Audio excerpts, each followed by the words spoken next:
These ribs are looking perfectly glazed. They're ready to pull off and start cutting. Oh, baby, how good does that look? Over the last few months, we've all been away from the things we love. But that doesn't mean we haven't discovered new things. So in launching their new wine cellar, LG Signature has invited me, wine critic James Suckling, and a group of incredible New York City chefs to share some of our notes on the things we've learned this season and the dishes those lessons have inspired. This is Notes from the Cellar.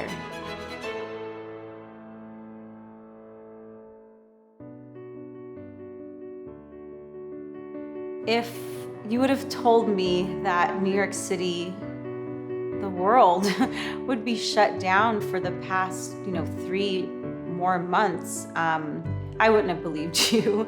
It's really, I think, been a time of reflection and just allowing us to reassess the way we look at our lives, the way that we look at our work, our craft, our art. It's really pushed me, and I think the ballet world, to think outside of the box. It's just something that's really allowed me to create things in a new way and bring my art and my craft to people in a way that's not just in a theater, which are not open now. And so to be able to have a virtual presence, to be able to start different initiatives like Swans for Relief, helping to get funds to dancers all over the world, I'm just really excited for the future. So to bring that idea of outside of the box thinking into the kitchen, we have Chef Matt Abdoo with us today. He'll be sharing how this season has helped him to take a fresh look at one of his favorite barbecue recipes, giving it a new twist. My name is Matt Abdoo. I'm the chef owner of Pig Beach Barbecue in New York City. I went to the Culinary Institute of America in Hyde Park, New York, and I was at Del Posto restaurant for almost 10 years, and now I'm cooking barbecue. It's been really tough here operating the restaurant because we've had to close down for the last 4 months. The silver lining behind all of this has been that I've been really able to spend so much time with my family, something that I've truly, truly cherished. But it's been a very interesting time as a cook, learning how to kind of think outside the box and use ingredients that I typically wouldn't use just out of necessity. I'm super excited to share this recipe with you that has been created using ingredients of what I've had in the pantry and not being able to find at the stores. Today I'm making for you our award-winning balsamic barbecue sauce glazed St. Louis ribs, and it couldn't be simpler to make at your home, and we're gonna show you exactly how it's done. First, we're gonna head over into our LG SIGNATURE Wine Cellar to grab the rack of spare ribs. And one of the things I love so much about this machine is that not only does it hold wine, it also has a refrigerator drawer big enough to contain and hold a big chunk of meat like these spare ribs. Makes it super convenient and super easy for me when I'm cooking at home. So now that we have our spare ribs in front of us, let's get to it. So the first thing we're gonna do is to make our rub, and it couldn't be easier. We're gonna take our seasonings, we're just gonna put them all together in a bowl. Kosher salt, ground black pepper, a little accent. Give them a quick mix in our mixing bowl. Next, we're gonna take our vegetable oil, and we're gonna smear half of it on the top side of the ribs and the other half on the back side of the ribs. Sprinkle that seasoning mix all over. Just make it rain and do the same thing to the other side. Now that we have our ribs all seasoned up, it's time to make our spritz. This dish is really about thinking outside the box and using ingredients that we might not normally have. Typically speaking, this recipe would be made with something more traditional, like an apple cider vinegar or a white distilled vinegar, but I didn't have any of that at my house, believe it or not. Being an Italian, I always have balsamic vinegar in my pantry, and it turns out it's super delicious and super good in barbecue recipes. We're gonna mix all that up together. Next thing we're gonna do, I'm gonna take these and transfer them to my smoker at 250 degrees. But for those of you guys at home that don't have a smoker, it's gonna go in your oven at 250 degrees. For the first hour, we're gonna leave it uncovered. We're gonna give them a little spritzing or mopping of this balsamic grape juice mixture every 15 minutes or so in that first hour.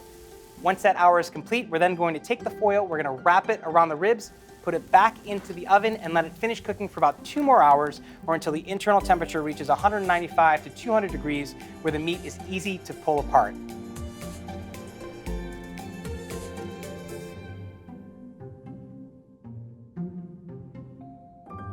All right, everybody, now that our ribs are in the oven, low and slow cooking, it's time to make that delicious balsamic-based barbecue sauce in that style, that sweet and sticky Kansas City that we all know and love. Just take all those ingredients and simply combine them in a pot and let it come to a simmer for about 10 to 12 minutes to achieve that perfect consistency and get all those flavors to really pop and shine through. Oh, this smells so good. And while our balsamic barbecue sauce is cooking, my friend James Suckling will be sharing some of his notes about the art of preparing wine. Wine is always an important ingredient with any meal. So next time you're organizing a dinner, lunch, or party for friends and family, don't just think about the food and wine pairing, but think of the moments. What wine really sets the tone for the evening. Each bottle takes you on a unique journey. It tells you about what happened that year, where it came from, and who made it. It enhances the whole experience. So don't just think about the food, think out of the box. You want people to remember the moment, what they drank, why you chose those wines for them, and what they learned and enjoyed. It's been about 3 hours. Our ribs are finally cooked. We've taken them out of that foil little package, and look at these beautifully glazed up spare ribs. You can see how the color of that from that balsamic spritz that's gone on there. The next step is to take them to throw them on our grill and lacquer them up with this balsamic barbecue sauce. Just really glaze the entire top side of that meat to get all that flavor onto these St. Louis spare ribs. These ribs are looking perfectly glazed. They're ready to pull off and start cutting. Oh, that's what I'm talking about right there. Oh, baby, how good does that look? And one last little spoonful. Now that these ribs are all plated up, I'm gonna run inside to my LG SIGNATURE Wine Cellar to grab myself a glass of champagne. And there you go, our award-winning balsamic barbecue sauce glazed St. Louis ribs. I can't wait for you guys to try this recipe at home. It's a little unique and a little outside the box, but I promise you it has so much incredible flavor that it's definitely one worth trying. It's been such a pleasure. Thank you so much for joining me, and I hope you really enjoyed cooking these meals at home. Cheers.